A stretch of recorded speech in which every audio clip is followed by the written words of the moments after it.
الشيطان الرجيم بسم الله الرحمن الرحيم Bismillahirrahmanirrahim. Assalamualaikum warahmatullahi wabarakatuh. Innal hamdalillah nahmaduhu wa nasta'inuhu wa nastaghfiruh wa na'udzu billahi min shururi anfusina wa sayyiati a'malina. May yahdihillah fala mudilla lahu wa may yudlilhu fala hadiyalah. Asyhadu an la ilaha illallah wahdahu la syarika la ilahul awwalin wal akhirin wa asyhadu anna Muhammadan abduhu wa rasuluh.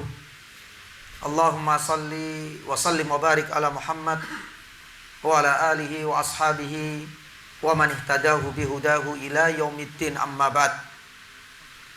Jamaah dirahmati Allah Subhanahu wa taala, alhamdulillah. Di malam yang mulia ini Allah Subhanahu wa taala sampaikan kita dan sudah mengantarkan kita di awal bulan Sya'ban. Sudah bulan Sya'ban ini, Pak? Atau belum? Sudah ya, subhanallah. Ini menjadi pertanda bagi kita semua akan dekatnya diri kita ini dengan kedatangan tamu yang agung, yaitu bulan Ramadan. Menyisakan 1 bulan. Ini adalah waktu yang pendek untuk kita, tapi tatkala kita mampu untuk membekali diri ini dengan rutinitas amalan-amalan soleh, insya Allah 1 bulan ini adalah durasi waktu yang cukup untuk kita. Maka oleh karena itu jamaah dirahmati Allah Subhanahu wa taala, berkali-kali saya mengingatkan diri ini dan para jamaah yang lain untuk selalu merutinkan doa kepada Allah Subhanahu wa taala dengan doa yang warid dari para ulama-ulama dan orang-orang soleh sebelum kita. Salah satunya adalah dengan doa Allahumma salimna ila Ramadan wa sallim lana Ramadan wa tasallamhu minna mutaqabbala. Jamaah dirahmati Allah Subhanahu wa taala, pada pertemuan sebelumnya kita belum menyelesaikan ya secara tuntas dari faedah yang bisa kita petik dari judul besar kita, yaitu dakwah Nabi SAW secara sembunyi-sembunyi, ya. Dimana pada pekan sebelumnya kita baru mengulas keutamaan dan fadilah orang yang dianggap paling dekat dengan Nabi SAW dan dianggap laki-laki yang pertama kali beriman tatkala Rasul SAW berdakwah, yaitu Abu Bakar As-Siddiq radhiyallahu taala anhu. Banyak sekali di antara keutamaan dan fadilah yang Allah Subhanahu wa taala berikan kepada sahabat Abu Bakar As-Siddiq radhiyallahu taala anhu.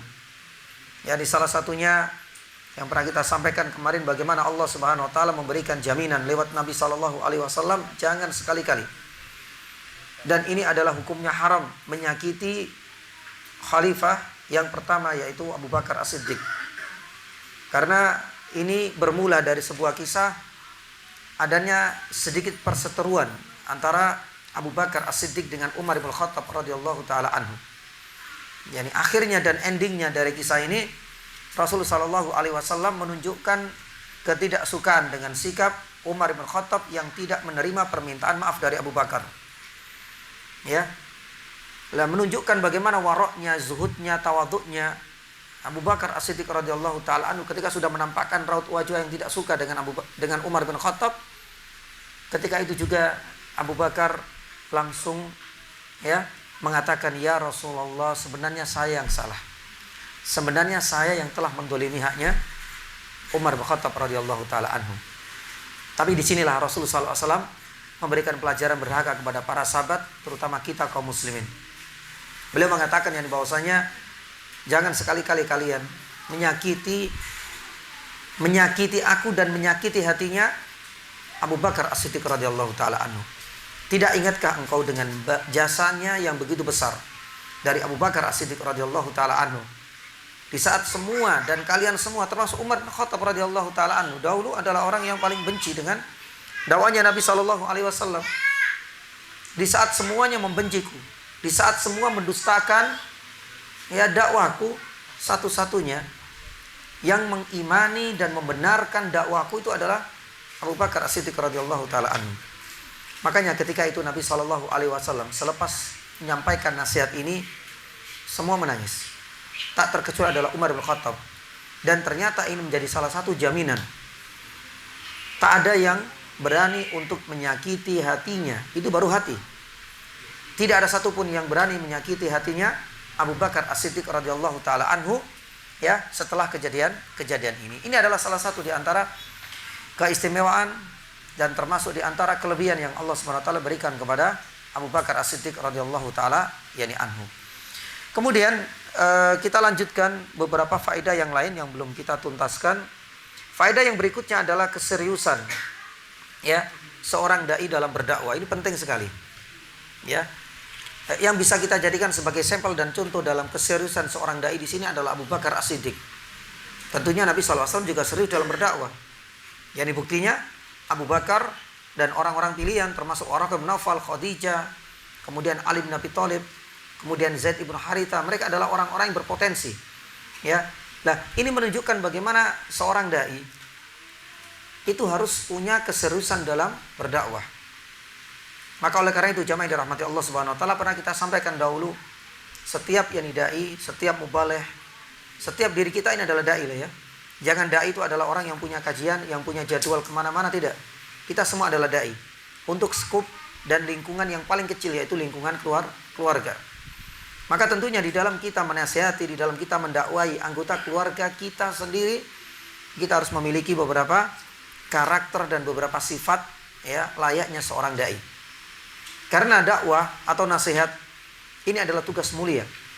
Sebagaimana firman Allah Subhanahu wa taala dalam surat Yusuf ayat yang ke-108, Allah Subhanahu wa taala firman, "Qul hadhihi sabili ad'u ilallah." Katakan Muhammad, ini adalah jalanku. Ini menjadi salah satu bukti bahwasanya dakwah di dalam ayat ini 108 dari surat Yusuf menunjukkan dakwah itu adalah tugas mulia bagi Nabi kita Muhammad SAW dan tugas yang agung bagi seluruh para nabi, dan tentunya menjadi tugas yang mulia juga untuk seluruh manusia dan seluruh umat dari Nabi kita Muhammad SAW. Maka oleh karena itu jamaah yang dirahmati Allah Subhanahu wa taala, di antara sifat yang harus terpenuhi oleh pada diri kita sebagai bentuk keseriusan kita dalam berdakwah, ya, yang pertama pernah kita sampaikan adalah kita jaga keikhlasan diri kita di saat kita berdakwah. Ikhlas tatkala kita mengucapkan, ikhlas tatkala kita menulis, ikhlas tatkala kita menunjukkan akhlak yang mulia, ya, ikhlas tatkala kita berinteraksi dan bermuamalah dengan siapapun, lebih-lebih ikhlas tatkala kita beribadah kepada Allah Subhanahu wa taala. Ini adalah syarat yang pertama dan sifat yang pertama bagi seorang dai. Dan ini ditunjukkan oleh Rasul sallallahu alaihi wasallam dalam berdakwah pun demikian ditunjukkan oleh Abu Bakar As-Siddiq radhiyallahu taala anhu. Kemudian sifat yang kedua yang pernah kita sampaikan adalah berilmu. Ya. Tak ada gunanya kita berdakwah, tak ada gunanya kita mengajak orang, tapi di sisi lain kita mengabaikan ilmu. Terus apa yang harus kita sampaikan? Makanya pernah kita sampaikan, faqidu syai' la yu'ti. Seseorang yang tidak memiliki sesuatu itu nggak akan bisa memberikan sesuatu karena nggak memiliki. Ini adalah kaidah umum. Pun demikian bagi seorang dai. Kalau seorang dai itu hanya bonek saja, bondo nekat, yang penting ya kita kesana kemari, yang penting kita ikut arus, yang penting kita itu ngajak. Terus apa yang kita ajak kalau kita nggak memiliki ilmu? Maka di sini pernah kita sampaikan bahwasanya di antara ilmu yang harus kita bekali itu adalah 3. Ya. Kata Syekh Utsaimin rahimahullahu taala berdasarkan surat Yusuf, ya, ayat 108 di mana Allah Subhanahu wa taala firman, ayat yang sudah kita sampaikan tadi di awal, "Qul hadhi sabili ad'u ilallahi ala basirah." Setiap seorang dai, terutama kita, dai untuk keluarga dan anggota ya dalam rumah tangga kita sendiri, yang pertama adalah ilmu syar'i itu sendiri. Ya. Karena ini adalah nurun. Fa innal ilma nur. Ilmu itu adalah pelita bagi kita semua. Maka tatkala kita ingin menyampaikan satu ilmu untuk lingkungan terkecil yaitu keluarga, maka mau tidak mau ketika kita mengajak sesuatu atau mengingkari sesuatu itu harus didasarkan pada ilmu syar'i. Betapa banyak ya kemungkaran-kemungkaran semakin membesar. Betapa banyak perintah-perintah Allah Subhanahu wa taala terabaikan gara-gara Karena faktor dai-dai yang instan, mungkin barangkali diri kita sendiri yang tidak dibekali oleh ilmu. Ya, dia nggak tahu ilmunya.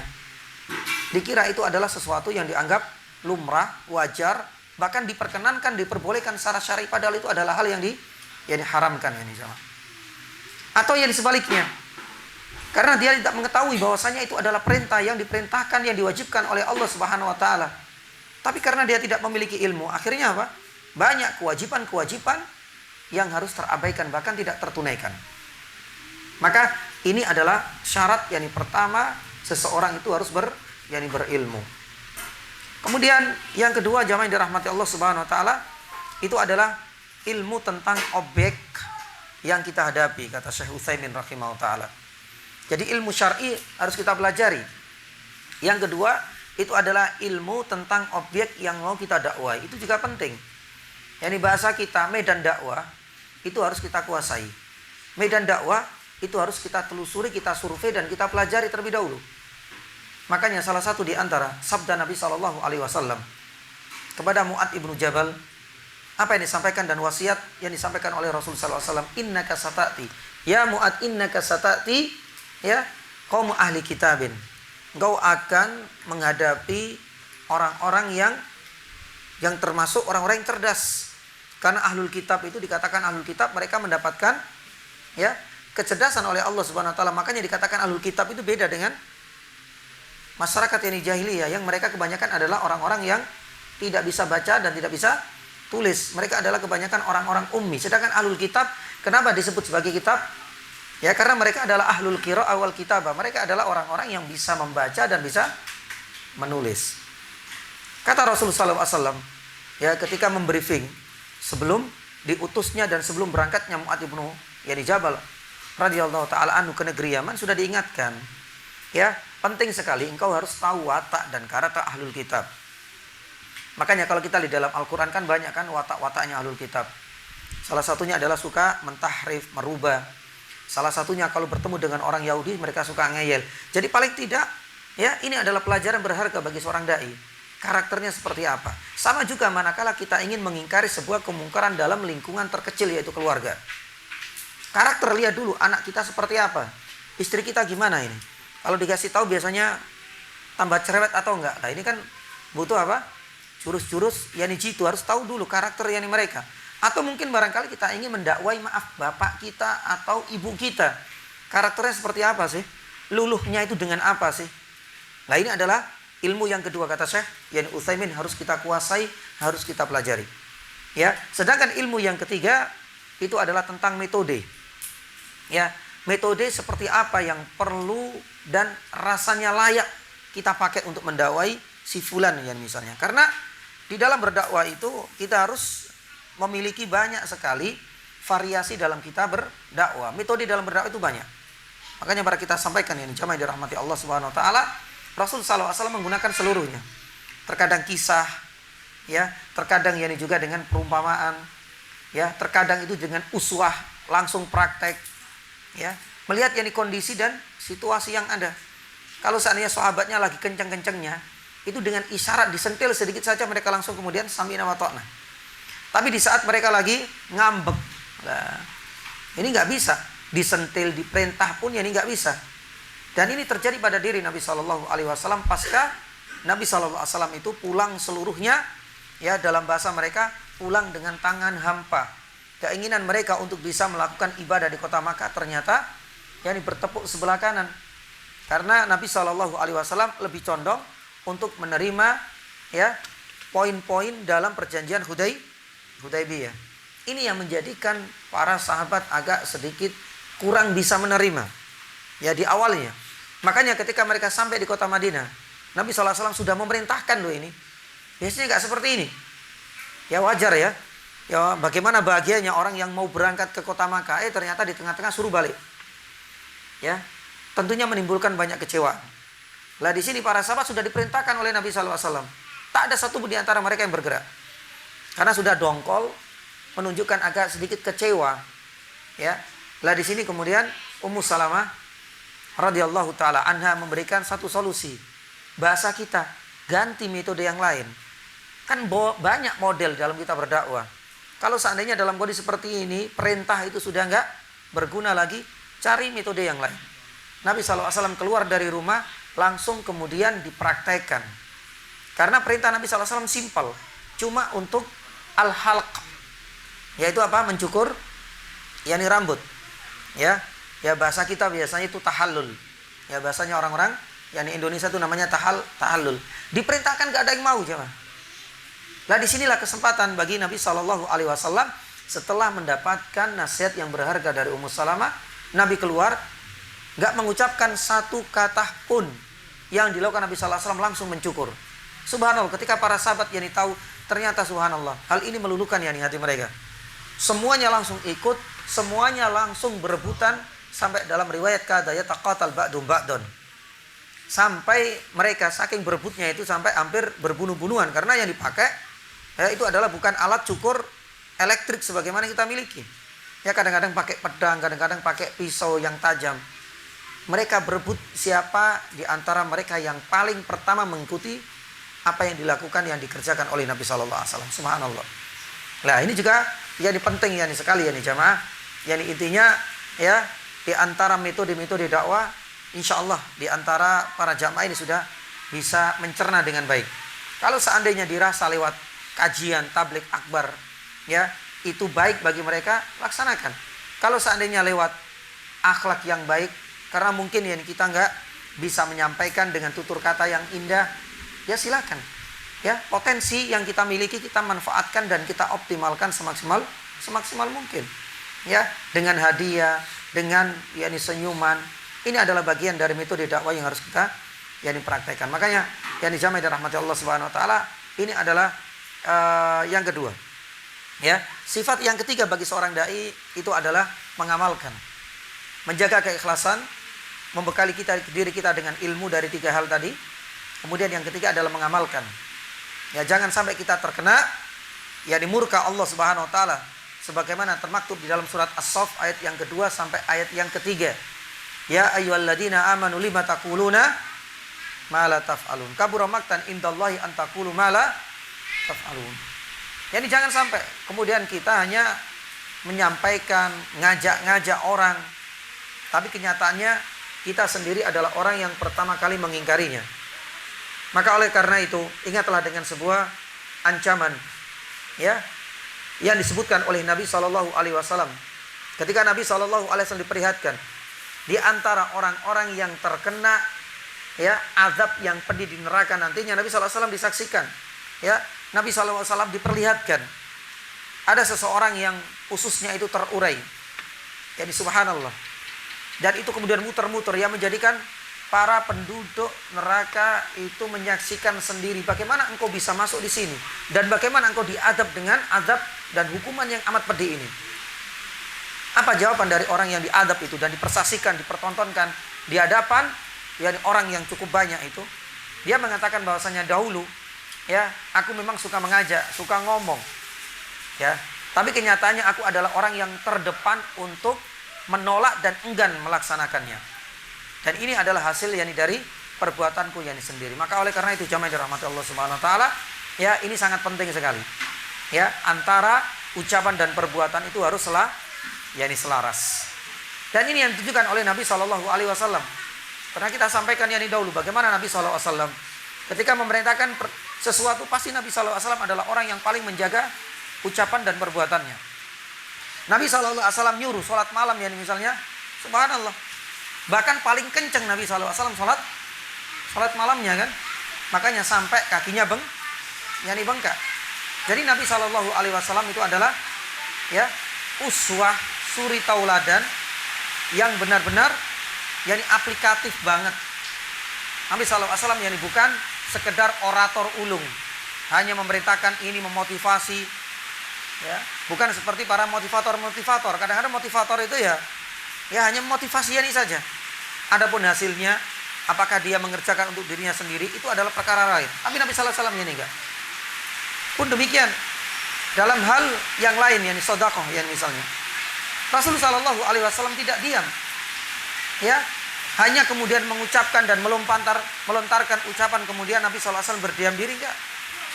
kita bisa melihat, ya pernah kita sampaikan Sofwan ibnu Umayyah itu adalah salah satu ya korban dalam tanda kutip dari kedermawanan Nabi Shallallahu Alaihi Wasallam. Dikasih 300 unta sepulang Nabi Shallallahu Alaihi Wasallam dari perang Hunain. Pun demikian pernah kita sampaikan, bagaimana ada seorang badui yang datang kepada Nabi Shallallahu Alaihi Wasallam, ya meminta sesuatu. Nabi Shallallahu Alaihi Wasallam ngasih seluruhnya, nggak pernah perhitungan. Dikasih kambing begitu banyaknya, sampai dia datang ke kampungnya, ke kaumnya sembari mengatakan aslimu fa inna Muhammadun yani la yakhaful faqrah. Ini adalah sosok yang luar biasa. Nabi Muhammad ini adalah manusia yang tidak takut terjerumus ke dalam jurang kemiskinan. Maka masuk Islamlah kalian semua. Apa buktinya? Ini saya dikasih. Itu nggak perhitungan Nabi Sallallahu Alaihi Wasallam. Nah, ini menunjukkan bahwasanya apa? Muwafaqatu al-qaul al-amal. Harus ada keselarasan antara ucapan dengan yang perbuatan. Pernah kita sampaikan, nggak ada gunanya dalam lingkungan terkecil kita udah ngomong kepada anak kita, sholat ke masjid. Tapi ternyata apa? Yani bapaknya masih, yani tinggal diam. Apalagi kemudian berkilah, loh kalau sudah dewasa, ya sudah tua seperti ini, sholat itu nggak wajib, ya sudah. Ini akan terpatri kuat dalam benak, yani anak. Maka hati-hati dengan ini semua, yani jamaah. Subhanallah. Kemudian jamaah dirahmati Allah Subhanahu Wa Taala, di antara ya sifat yang keempat, ya itu adalah al-hikmah. Ya. Kata para ulama yang jamaah dirahmati Allah Subhanahu Wa Taala, sifat yang keempat itu adalah yani al-hikmah.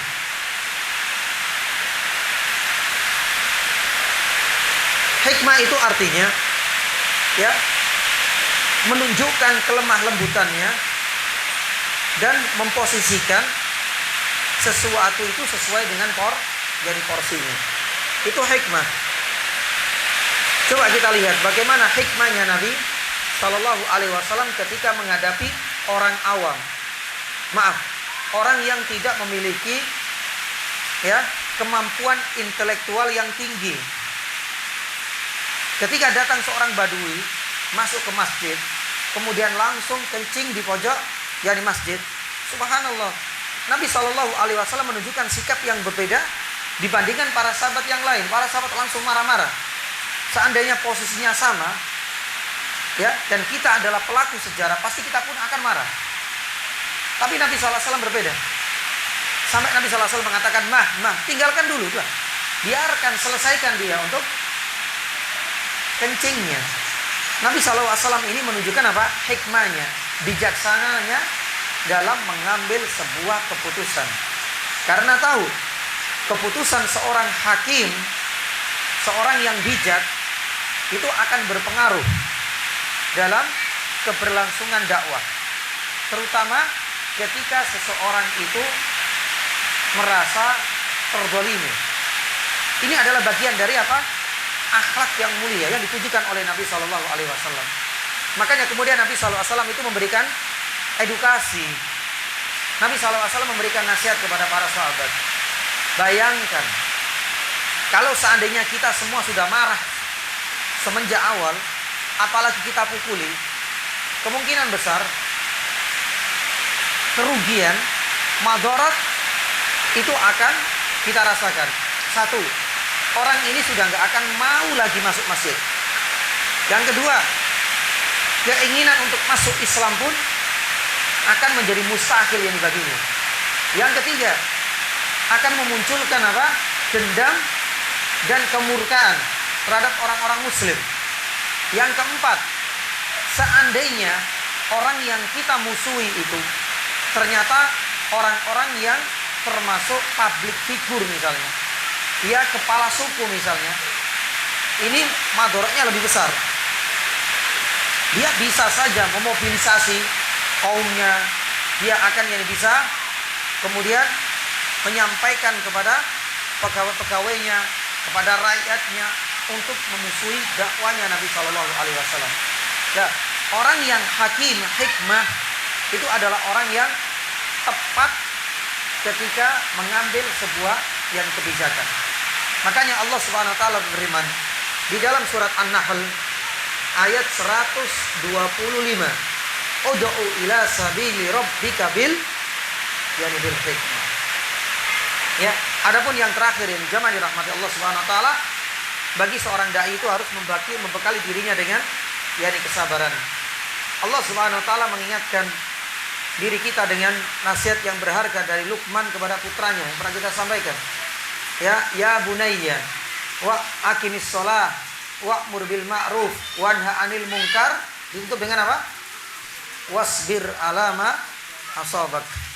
Karena setiap kita melakukan ibadah, baik itu adalah ibadah pribadi kita dengan Allah, atau ibadah itu adalah berkaitan dengan hubungan kita dengan manusia yang lain. Dan ini dicontohkan di dalam ayat ini. Wahai anakku, kata Luqman, ketika engkau melaksanakan sholat, ini butuh kesabaran. Ya, sholat itu butuh isti'anah kepada Allah Subhanahu wa taala. Ya, bagaimana gak sabar? Sholat tarawih misalnya.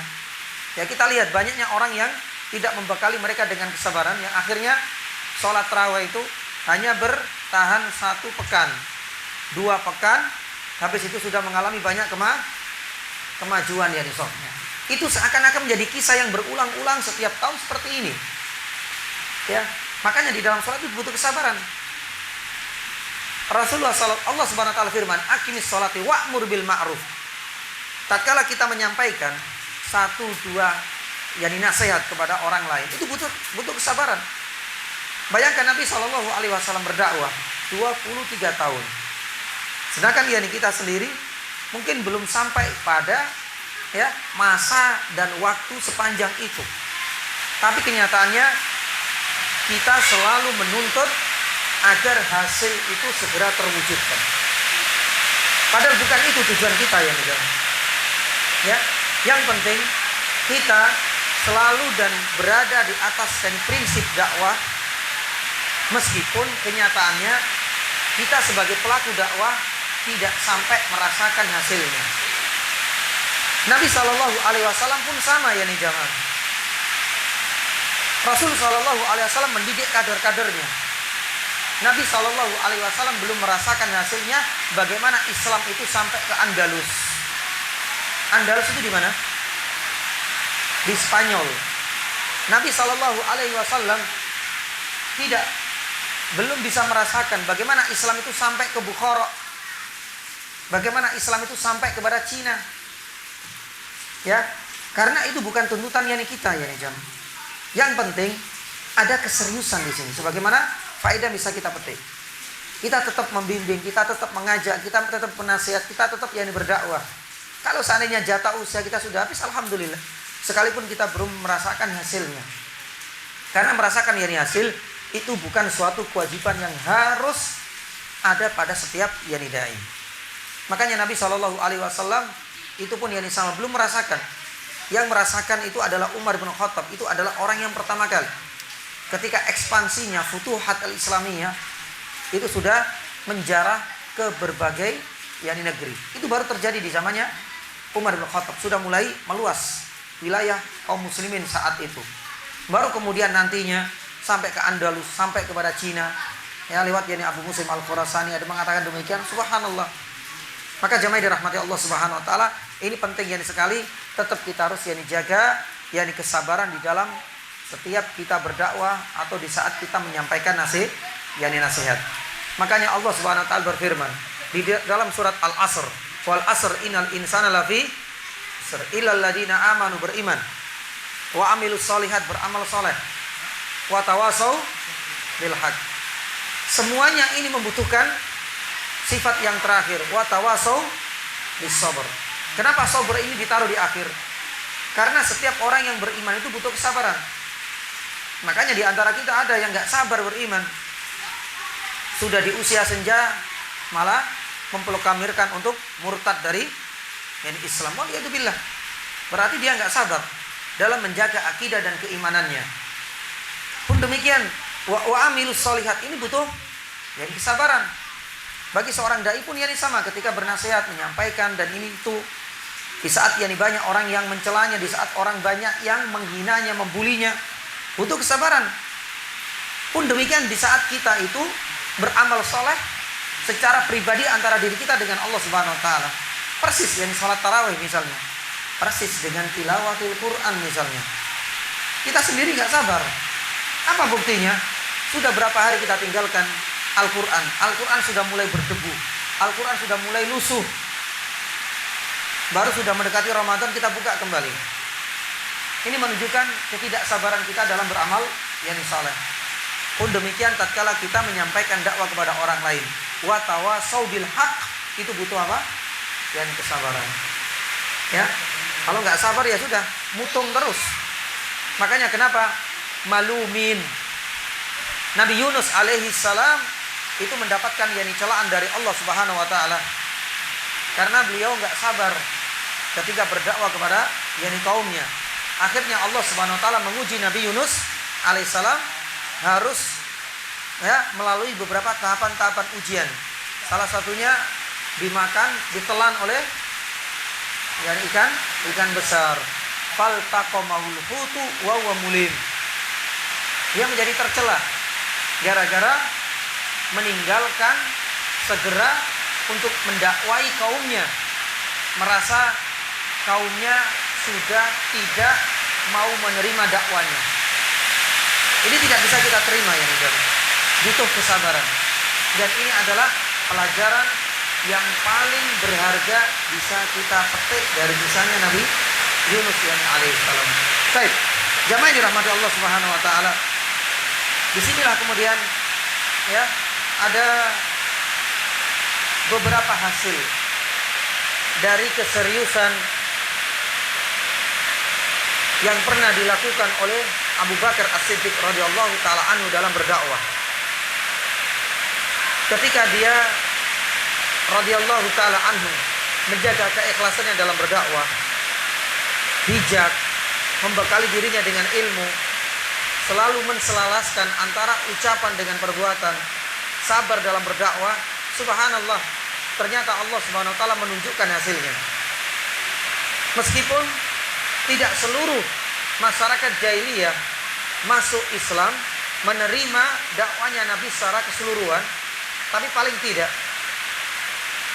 lewat tangan dinginnya Abu Bakar As-Siddiq, 5 orang yang sudah dijamin surga masuk Islam atas izin Allah, kemudian usaha dari Abu Bakar As-Siddiq.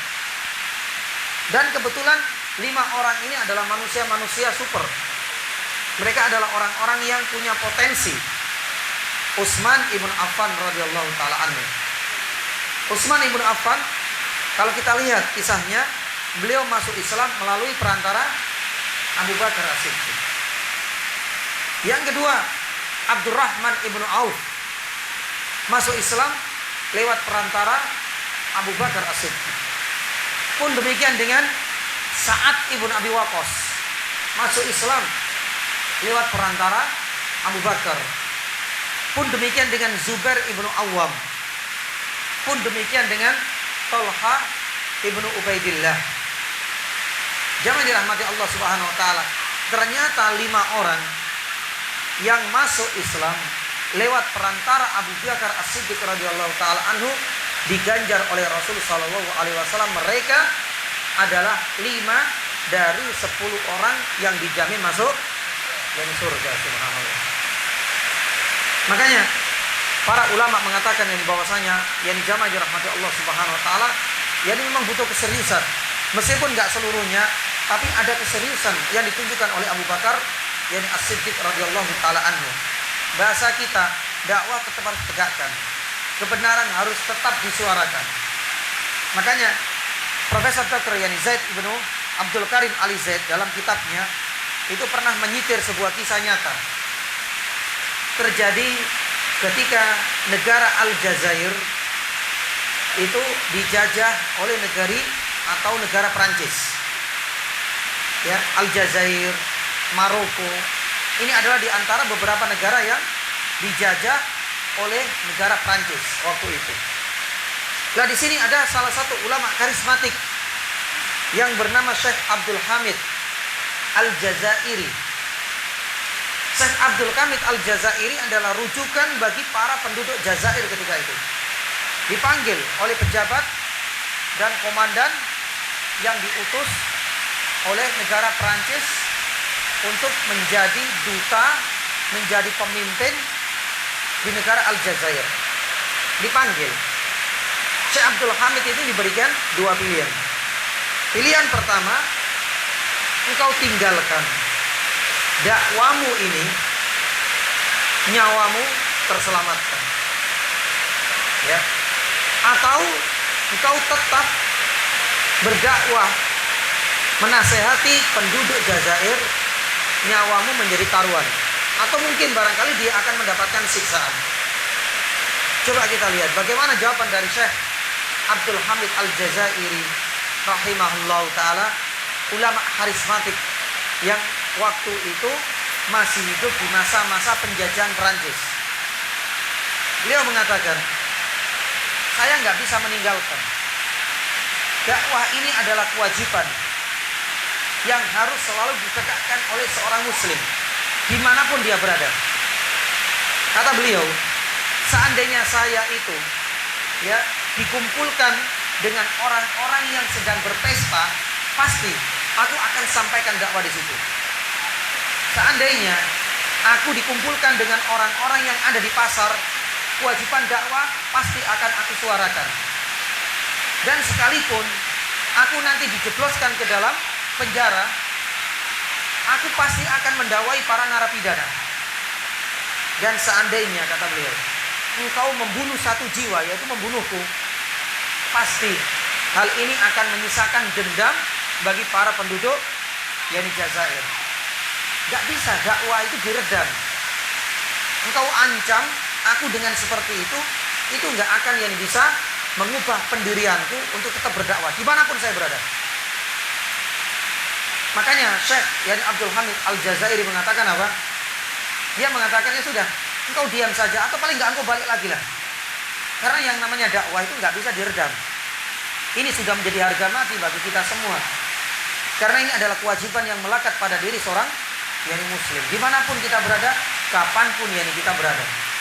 Yani subhanallah. Ya, ini menunjukkan yakni bagaimana apa jamaah, yakni prinsip yakni dakwah, ya salah satunya itu harus yakni tegak. Dimanapun yakni kita berada, karena kebenaran itu harus tetap yakni suarakan. Di antara faedah yang lain yakni jamaah dirahmati Allah Subhanahu wa taala yang bisa kita petik adalah faedah dan thamaratu dakwah. Apa itu? Pahala dakwah itu akan terus mengalir kepada para dai-nya, kepada sang dai-nya. Jadi pahala ini akan terus mengalir. Makanya kita ambil sampelnya Nabi SAW yang pertama. Subhanallah ya, Rasul SAW mulai pertama kali merintis, mendakwai para sahabat, berapa ratus sahabat. Otomatis Nabi SAW akan mendapatkan aliran pahala dari mereka. Para sahabat berdakwah kepada para tabi'in, para tabi'in berdakwah kepada para tabi'in, sampai kepada diri kita. Subhanallah, secara tidak langsung pahala itu akan mengalir kepada baginda kita Muhammad SAW. Ya, inilah diantara faedah terbesar dari kita mendakwai orang lain. Sepertinya simpel, tapi kalau seandainya benar-benar dakwah kita itu memberikan manfaat kepada satu orang, kemudian orang tersebut menyebarkan kepada yang lain, hal ini akan menjadikan apa? Sawabun yani jarin, atau menjadikan al-ujur jariyah. Pahala itu akan terus mengalir. Hal inilah yang terjadi pada generasi berikutnya. Sahabat, salah satunya adalah Abu Bakar As-Siddiq. Coba kita lihat. Orang-orang spesial, orang-orang yang punya potensi, dengan izin Allah masuk Islam melalui perantara Abu Bakar As-Siddiq. Otomatis Abu Bakar As-Siddiq ini juga akan mendapatkan aliran pahala dari mereka. Yang pertama siapa yang masuk Islam tadi? Utsman ibn Affan. Utsman ibn Affan radhiyallahu taala anhu ya jamaah, ya, memiliki banyak sekali wakaf-wakaf produktif. Salah satunya adalah dalam kisah perang Tabuk. Utsman ibn Affan menggelontorkan hampir seluruh yakni hartanya. Waktu itu beliau tidak bisa ikut berperang, tapi hartanya berbicara di sini. Hartanya memiliki peran. Pun demikian dengan sumur rumah yang melegenda, hingga saat ini masih dimanfaatkan oleh manusia dan kaum muslimin. Nah, kalau kita lihat, sebenarnya pahala ini tidak hanya mengalir kepada Utsman sebagai eksekutor pertama, tapi para ulama mengatakan Utsman ini masuk Islam lewat perantara siapa? Lewat Abu Bakar. Berarti Abu Bakar pun tetap mendapatkan efek positifnya, yaitu aliran yakni pahala. Pun demikian dengan sahabat yang lain.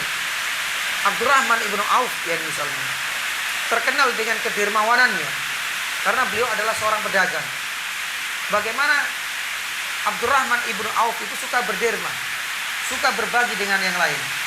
Dia akan mendapatkan aliran pahala. Tapi ingat, ya, orang yang berjasa dengan Islamnya Abdurrahman ibnu Auf itu secara tidak langsung pun juga akan mendapatkan aliran pahala yang sama, yaitu Abu Bakar as-Siddiq. Maka oleh karena itu jamaah dirahmati Allah Subhanahu wa taala, jadi marilah kita berusaha untuk selalu menebar kebaikan sekecil apapun.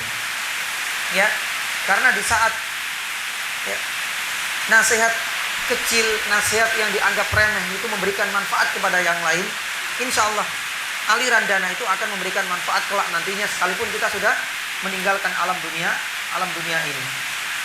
Ya, tatkala kita ingin ngajari anak kita alif bata misalnya, atau kita ingin mengingkari kemungkaran yang ada di dalam rumah kita, insya Allah ketika sudah mulai ada perubahan hijrah, karena pernah kita sampaikan dan pernah kita nasihati, atau mungkin barangkali anak kita yang pernah kita ajari alif bata kemudian nantinya menjadi seorang ustadz, subhanallah, memiliki yani pondok, mengajarkan Al-Quran di pondok tersebut, subhanallah, berapa aliran pahala yang akan mengalir pada diri kita. Satu hal yang simpel yang sekali. Makanya Nabi SAW ya itu pernah yani bersabda, memberikan motivasi bagi setiap orang yang mengajak kepada kebaikan. Ya, man amila, dalam riwayat yang lain, redaksi yang lain disebutkan yani bahwasanya barang siapa yang berbuat yani hasanah falahu yani ajruha wa ajru man amila biha ba'da. Siapa yang pernah mengajak kebaikan satu yani saja kepada satu orang, maka dia akan mendapatkan yani hasanah. Dan hasanah ini ya, ini juga akan mengalir yani pahalanya bagi orang-orang yang mengikutinya. Subhanallah. Karena dia sudah yani berbuat mengajak kepada orang lain mendapatkan yani pahala, orang lain mengajak yang lain, itu pun dia akan mendapatkan aliran yang lain. Subhanallah. Pun demikian tatkala kita mengajak orang lain untuk berbuat keburukan, kita pun akan mendapatkan aliran, bagi bukan pahala tapi aliran yani dosa, waliyadu billah. Baik. Jamaah dirahmati Allah Subhanahu wa taala. Kemudian ya, mungkin yang terakhir, tapi masih banyak lagi. Dan ini cukup panjang. Haramnya kita berburuk sangka kepada para sahabat, apalagi menistakan hak serta martabat yakni para sahabat. Ya. Jadi haramnya kita berburuk sangka kepada para sahabat, lebih-lebih kemudian kita menistakan mereka. Kenapa kita ambil dan kita angkat ini adalah salah satu di antara faedah yang bisa kita petik dari kisah ini. Kita kan sudah tahu ya, bagaimana rekomendasi dari Allah untuk Abu Bakar misalnya. Itu baru satu sahabat. Ya, kita ambil sampelnya Abu Bakar karena ini kaitannya dengan orang-orang yang suka menistakan ya kedudukan Abu Bakar as-Siddiq. Allah Subhanahu wa taala memberikan rekomendasi khusus kepada Abu Bakar. Rasulullah SAW sampai mengatakan la tasubbu ashabi. Ya, jangan sampai engkau celah sahabatku. Salah satunya adalah tasubbu Abu Bakar wa Umar. Bahkan Rasul SAW mengatakan bahwasanya jaminan ada pada diri Nabi SAW untuk siapa? Abu Bakar. Jangan sekali-kali engkau menyakiti Abu Bakar, karena beliau adalah orang yang paling berjasa di saat kalian semua mendustakan yang dakwaku. Ini menunjukkan bagaimana kelebihan, keutamaan, keistimewaan yang Allah Subhanahu wa taala pun Rasulullah SAW berikan kepada Abu Bakar as-Siddiq. Maka di balik ini haram ya hukumnya bagi kita untuk berburuk sangka kepada mereka, lebih-lebih kita menistakan. Secara tidak langsung ini adalah celaan terbesar untuk orang-orang Rafidhah. Ya, kita nggak habis pikir ya nih jemaah. Siapa mereka? Apa jasa-jasa mereka? Bagaimana kita menyikapi? Allah dan Rasulnya sudah memberikan jaminan surga, memberikan rekomendasi, memberikan jaminan keamanan. Loh kok mereka dengan mudahnya bahkan menjadikan laknat dan doa keburukan mencela Abu Bakar itu adalah bagian dari ibadah dan bagian dari prinsip akidah waliyadzubillah. Ya. Padahal Rasul SAW sudah mengatakan demikian. Kita juga nggak habis pikir di mana hadis-hadis tentang keutamaan yang Allah Subhanahu Wa Taala pun dengan Rasulullah SAW berikan kepada Abu Bakar gitu loh. Saya nggak tahu apakah hadis-hadis yang pernah kita sampaikan tentang keutamaan ini mereka sampaikan kepada kaumnya, kepada pengikutnya, kepada orang-orang yang menjadi simpatisan untuk orang-orang Rafidhah dan orang-orang Syiah. Subhanallah. Bahkan kalau seandainya dibandingkan antara mereka dengan Abu Bakar As-Siddiq jauh ya nih jamaah. Tapi mereka mudah sekali lesannya. Bahkan sekali lagi ini jadikan sebagai prinsip. Makanya tidak bisa dikatakan sebagai orang yang benar-benar masuk dalam agama. Kita bukan mengatakan ini adalah mazhab. Tapi mereka adalah orang-orang yang memiliki agama sendiri. Hanya saja mereka suka dompleng dengan Islam. Makanya para ulama dari dulu hingga sekarang, salah satunya adalah ulama Saudi rahimahullah ta'ala yang paling kenceng waktu itu adalah Syekh Abdurrahman Jibrin rahimahullah ta'ala. Bahkan beliau mendapatkan intimidasi teror. Ya, ketika pertama kali mengatakan bahwasanya mereka adalah orang-orang kafir, orang-orang kufar, bukan kaum muslimin, bukan saudara kita, dan mereka itu bukan mazhab dalam mazhab Islam, tapi mereka memang benar-benar ingin mendirikan agama sendiri. Ya. Makanya dia mendapatkan banyak teror dari orang-orang Rafidhah kala itu rahimahullah ta'ala. Pun demikian ulama-ulama saat ini sudah mulai berani untuk menyatakan, untuk mengeluarkan statement bahwasanya mereka adalah orang-orang yang sudah di luar Islam dan mereka bukan mazhab, tapi mereka adalah agama independen. Mereka adalah agama selain agama Islam. Meskipun ucapannya, coraknya, fashionnya, mungkin barangkali bahasanya, mungkin beberapa syariatnya mirip dengan kita, tapi tidak. Mereka memiliki keyakinan dan prinsip akidah sendiri. Bahkan salah satu sebagaimana kita sampaikan, bahkan itu banyak disebutkan di dalam beberapa pengakuan-pengakuan, baik secara tertulis maupun dalam pengakuan dalam bentuk video itu ada. Ketika seseorang itu dinyatakan Islam dalam konsep mereka, selain membaca syahadatain harus mengucapkan apa? Mengucapkan laknat kepada Abu Bakar, kepada Umar bin Khattab, pun demikian kepada Aisyah radhiyallahu ta'ala anha. Jadi ini sudah menjadi seakan-akan satu paket syahadat dalam konsep ibadah atau keyakinan mereka. Jadi mereka harus apa? Harus melaknat. Kalau seandainya cuma percaya Allah Subhanahu wa taala tidak ada ilah kecuali Allah yang patut kita sembah dan Rasulullah itu adalah utusan dan nabi yang harus kita ikuti. Itu belum dianggap sebagai pengikut mereka, sampai mereka harus melaknat Abu Bakar dan Umar. Kita kembalikan ke sini ya. Bagaimana mungkin sahabat, salah satunya adalah Abu Bakar yang memiliki banyak jasa untuk dinul Islam, dengan mudahnya mereka melaknat dengan lisannya, dengan mudahnya mereka mencela, bahkan mereka berani mengatakan Abu Bakar ini sudah kafir dan murtad wal iyadu billah. Maka oleh karena itu jamaah dirahmati Allah Subhanahu wa taala, hal yang pertama yang harus kita fahami, mencela para sahabat ini hukumnya haram. Salah satunya karena Nabi Shallallahu alaihi wasallam melarangnya. Rasulullah SAW pernah bersabda, la tasubbu ashabi. Yang melarang siapa? Nabi.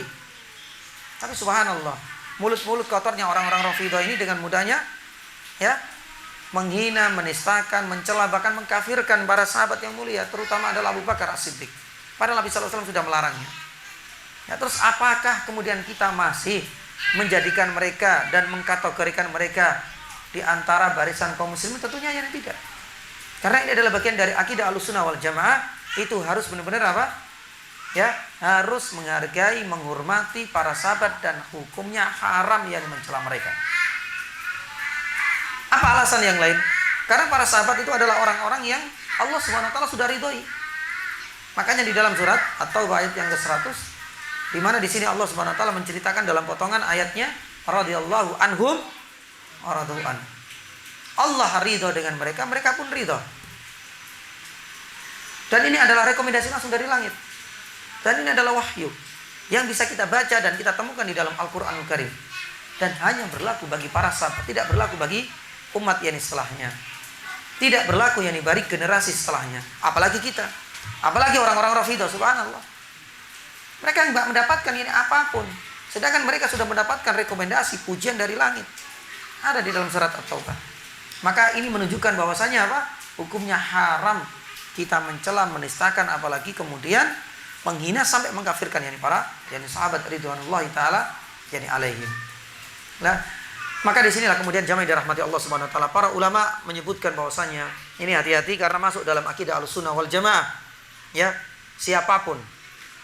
siapapun berarti ini tidak hanya dikhususkan bagi orang-orang Rafidhah, siapapun yang lesannya mudah untuk mencela para sahabat, hal ini bisa menyebabkan orang tersebut keluar dari Islam. Ya. Karena ini ada beberapa tingkatan-tingkatan. Kalau seandainya hanya mencela saja, mencela tapi bukan karena faktor mencela, nggak suka ini sajalah. Ya, tapi dia benar-benar tidak ada indikasi dan tidak ada kepentingan tertentu berkaitan dengan keyakinan. Beda dengan orang-orang Rafidhah. Orang Rafidhah itu setiap melaknat itu dianggap sebagai amal ibadah, bayangkan. Berarti berpahala. Nah, kalau seandainya ada orang yang tidak suka misalnya dengan Abu Sufyan misalnya, tidak suka dengan Ali misalnya, ketidaksukannya ini harus diteliti, ditelusuri lebih jauh. Kalau seandainya ketidaksukannya itu karena faktor pernah Ali itu berbuat ini dan lain sebagainya, tergantung. Ya. Nah, di sini perlu ditelusuri. Kalau seandainya itu bagian dari ketidaksukaan hanya karena faktor dia itu pernah membaca kisahnya, maka ini ada ulama yang mengatakan masuk dalam golongan orang-orang fasik. Perbuatannya haram. Tapi kalau seandainya mencela seorang sahabat dikarenakan itu adalah bagian dari amalan ibadah, apalagi itu bagian dari keyakinan, maka Syekhul Islam Ibnu Taimiyah dan ulama-ulama yang lain menyatakan dia sudah keluar dari Islam. Jadi hati-hati dengan ini semua jemaah. Apalagi kemudian menghina ummahatul mukminin, yaitu istri-istri Nabi sallallahu alaihi wasallam. Maka jamaah dirahmati Allah Subhanahu wa taala, kita sisipkan hal ini. Ya, kita masukkan faedah ini karena ini adalah bagian dari usaha kita untuk memberikan pelajaran edukasi kepada masyarakat. Setelah kita melihat bagaimana jasa besarnya Abu Bakar, bagaimana usaha dan keseriusan beliau berdakwah, sampai kita pun secara tidak langsung kita bisa merasakan bagaimana nikmatnya Islam itu secara tidak langsung. Ini adalah buah dari apa? Buah dari jasa-jasa para sahabat. Kok enaknya orang Rafidhah yang baru muncul belakangan, yang baru lahir kemarin sore, kemudian langsung dihajar orang-orang yang dahulu banyak berjasa untuk keberlangsungan dakwah, dan itu adalah warisan dari Nabi kita Muhammad sallallahu alaihi wasallam. Maka ini perlu kita sampaikan pula jamaah, dan kita pun ingin menunjukkan bagaimana sikap yang benar di saat ada orang yang mencela dan bagaimana kita menyikapi para sahabat. Makanya di sini sebagaimana kita sampaikan ada tingkatan-tingkatan. Kalau seandainya tingkatan-tingkatan itu karena faktor karakter saja, ini nggak sampai masuk pada derajat murtad, hanya pada fasik. Misalkan kan disebutkan di dalam riwayat Abu Sufyan itu kan disebutkan karena sahih. Apa itu sahih? Bakhil.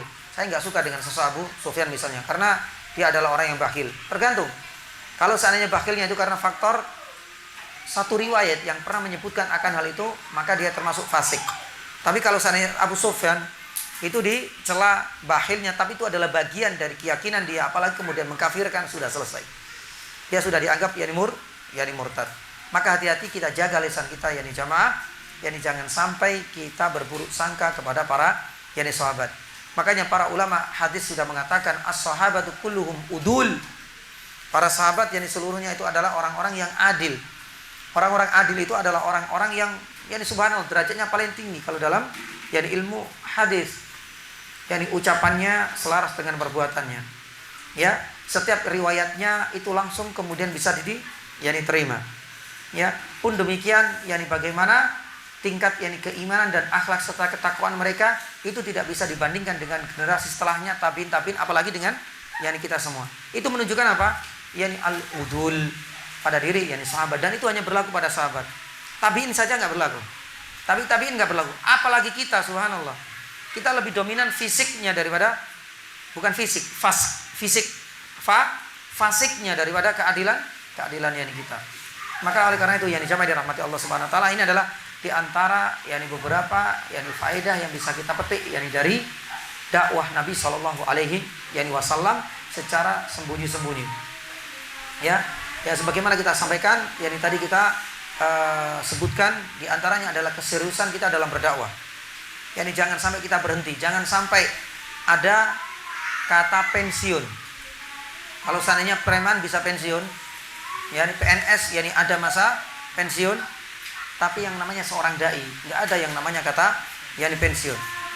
Pun demikian dalam thalabul ilmi nggak ada yang namanya yani pensiun. Tetap ya sebagaimana kita sampaikan bagaimana prinsip ya kuatnya Syekh Abdul Hamid Al-Jazairi ketika diminta untuk meninggalkan dan menanggalkan kewajiban yang berdakwah, dia nggak mungkin, karena ini sudah menjadi kewajiban yang kita semua. Kemudian yang berikutnya, ya ingat bahwasanya dakwah ini simpel, tapi yang namanya pahala itu akan terus mengalir.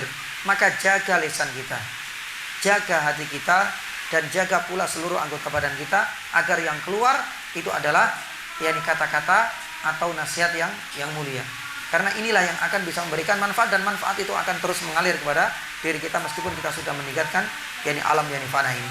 Kemudian yang ketiga yang barusan kita sampaikan, bahwasanya di antara faedah yang bisa kita petik dari sini, haram hukumnya kita berburuk sangka apalagi mencela para sahabat. Bagaimana sabda Nabi Shallallahu alaihi wasallam, larangan itu apalagi rekomendasi dari Allah Subhanahu wa taala. Demikian yang bisa kami sampaikan, insyaallah menyisakan bagian paling akhir pamungkas insyaallah taala tentang keutamaan Ali bin Abi Thalib, kemudian Zaid ibnu Thabit, dan faedah yang lain. Kenapa Nabi Shallallahu alaihi wasallam memilih orang-orang yang berpotensi yang rata-rata mereka usianya di bawah 40 tahun. Ada apa dengan ini semua? Ya, itu adalah bagian terakhir yang mudah-mudahan nanti kita sampaikan. Ali bin Abi Thalib itu adalah 5 orang pertama yang didakwai oleh Rasulullah sallallahu alaihi wasallam. Pertama kali masuk Islam dari kalangan pemuda. Kemudian Zaid ibnu Haritha, bukan Zaid ibnu Thabit ya. Zaid ibnu Haritha itu adalah dahulu pelayannya, bahkan dahulu pernah dijadikan sebagai anaknya Nabi sallallahu alaihi wasallam, anak angkatnya. Bahkan Umar bin Khattab pernah mengatakan Zaid ibnu Haritha ketika disebut Zaid itu adalah anaknya Muhammad.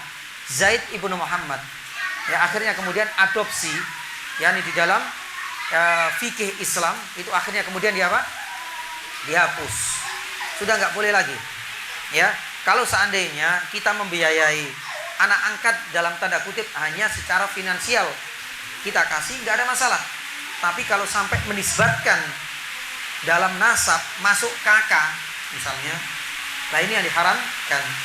Sebagaimana firman Allah Subhanahu wa taala di awal surat Al-Ahzab, ud'uhum li abaihim.